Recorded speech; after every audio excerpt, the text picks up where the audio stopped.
Dahil eleksyon na sa susunod na taon, sisiguraduhin umano ng Senado na hindi magagamit sa pangangampanya ang kahit anong pondo sa panukalang 2025 national budget.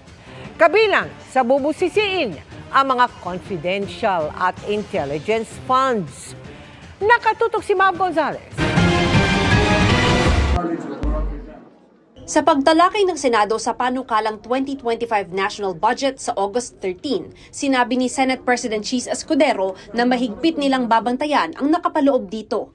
Dahil election year ang 2025, sisiguruhin daw nilang hindi ito magagamit sa pangangampanya. May batas na tayo dyan. Bawal gamitin ang anumang pondo ng pamahalaan tulad ng ayuda para sa kampanya ng sino mang kumakandidato. May COMELEC regulations na rin kaugnay niya. Gaya ng nagdaang budget, ibibigay lang daw ang Confidential at Intelligence Funds o CIF sa mga ahensyang kailangan talaga nito.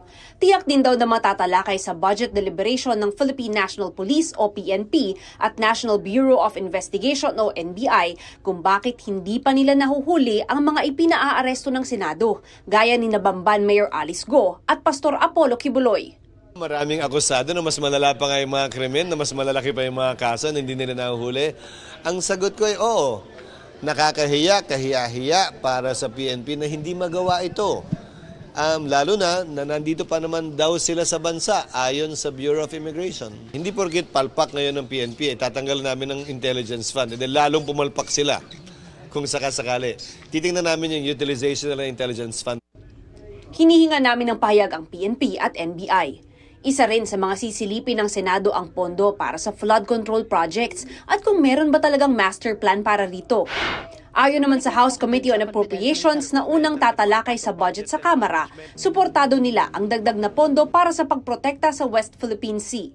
I think each member of the majority bloc would be in full support of the President in giving more support to the Philippine Coast Guard and all other agencies that would help protect, most especially our fisher folks in the West Philippine Sea. Target aprubahan ng Kamara ang panukalang 2025 national budget sa ikatlo o ika-4 na linggo ng Setyembre.